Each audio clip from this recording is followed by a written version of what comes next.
एक छोटे से शहर में दो बच्चे रहते थे। एक का नाम एडी और एक का नाम रिक था। एडी और रिक अपने नए घर में बहुत खुश थे और उन्हें अपने नए घर से बहुत प्यार था। एडी और रिक के नए घर की खिड़की से झील दिखाई देती थी और उनके कमरे के खिड़कियों से सुंदर सुंदर बर्ड्स आसमान में उड़ते दिखाई देते थे। उस घर से नेचर का बहुत ही सुंदर नज़ारा देखने को मिलता था, जिसे देखकर किसी का भी दिल खुश हो जाए। और पता है, उस घर का सबसे बेस्ट पार्ट था उनका गार्डन, जिसमें दुनिया भर के सारे खूबसूरत फूल मौजूद थे और वहाँ अलग अलग रंग की तितलियों का घर भी था। रिक और एडी का गार्डन किसी इंद्रधनुष की खूबसूरती से कम नहीं था। कुछ दिनों बाद उनकी माँ ने बच्चों के लिए गार्डन में झूले लगवा दिए और साथ ही घर में उनकी हेल्थ का ध्यान रखने के लिए एक जिम भी बनवाया। उस घर में सारे आराम की चीज रिक और एडी के मम्मी पापा ने उन्हें दी थी। माँ के इस झूले वाले सरप्राइज से बच्चे बहुत हैप्पी थे।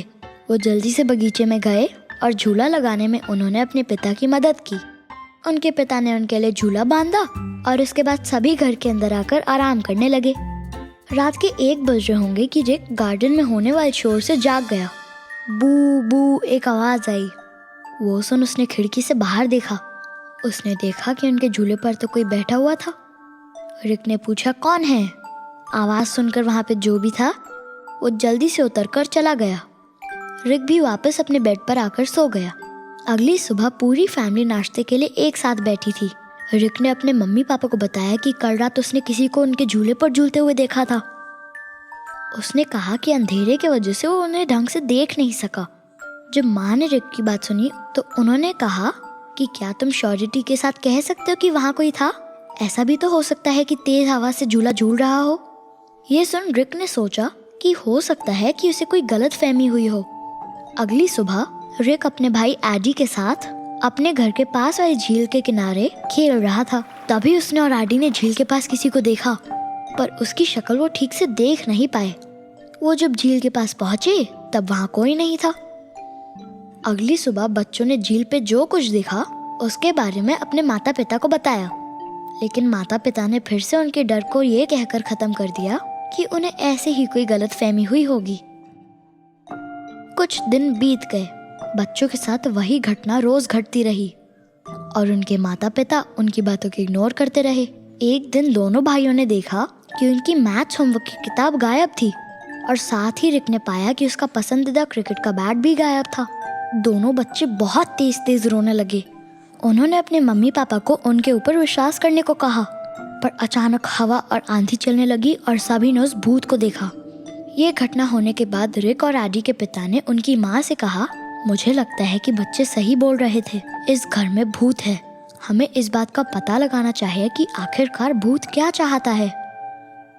उस दिन रिक और एडी ने अपने मैथ्स की होमवर्क की किताबें टेबल पर खुली छोड़ दी, इस उम्मीद में कि भूत उनकी होमवर्क वाली नोटबुक लेने आएगा। फिर क्या था, भूत आया और एडी की किताबें लेकर चला गया। रिक के पिता ये देखकर हैरान हो गए और उन्होंने भूत से पूछा कि मैं तुम्हारी मदद कैसे कर सकता हूँ। भूत ये सुनकर खुश हो गया कि कोई उसकी मदद करना चाहता था। उसने रिक, एडी और उसके माता पिता को बताया कि मैं यहाँ इस धरती पर एक भूत की तरह फंस गया हूँ क्योंकि मैं मर गया हूँ, लेकिन मेरी आखिरी इच्छा पूरी नहीं हो पाई थी। फिर भूत ने अपनी कहानी शुरू की। मेरा नाम हेनरी है। मैं बहुत अच्छा स्टूडेंट था और मुझे मैथ्स बहुत पसंद थी। अपनी लाइफ के आखिरी हफ्ते में मैंने मैथ्स का एग्जाम दिया था। मुझे पता था कि मैं पूरी क्लास में सबसे अच्छे नंबर लेकर आऊँगा, पर मेरे रिजल्ट आने से पहले ही मेरी मौत हो गई। मैं अपनी माँ को मुझ पर गर्व महसूस करवाना चाहता था।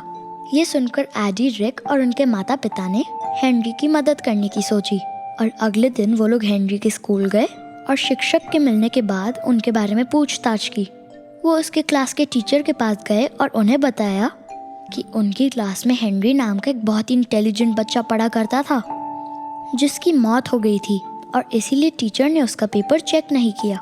एडी और रिक ने बताया कि इसी वजह से उसकी आत्मा आज भी इस धरती पर फंसी हुई है, क्योंकि उसका रिजल्ट उसकी माँ तक नहीं पहुँच पाया।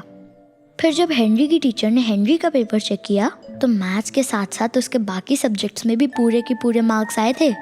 इसके बाद एडी, रिक और उनके माँ बाप ने हेनरी की माँ का पता जानने के लिए प्रिंसिपल के पास गए जब वो हेनरी के घर पहुंचे तो हेनरी की माँ से मिलकर उन्हें पूरी कहानी बताई और ये भी कहा कि हेनरी के पूरे क्लास में सबसे अच्छे मार्क्स आए हैं। ये सुनकर हेनरी की माँ खुशी से रोने लगी। उन्होंने बोला कि उन्हें अपने बेटे पर गर्व है। हेनरी की माँ रोई और खुशी से चिल्लाई, मेरा बेटा हेनरी, वो फिर अपनी क्लास में फर्स्ट आया, मैं बहुत खुश हूँ।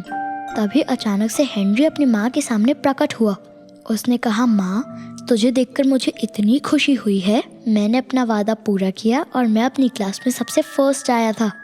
मैं बस इतना कहना चाहता था कि आप इस बात को जानें, इसीलिए अब मैं इस धरती से जाने के लिए आज़ाद हूँ। फिर हेनरी ने रिक, एडी और उसके माता पिता को उसकी मदद करने के लिए धन्यवाद कहा और साथ ही उसकी माँ का ख्याल रखने को भी कहा। तभी हेनरी गायब हो गया और एक चमकदार रोशनी यानी तारे में बदल गया।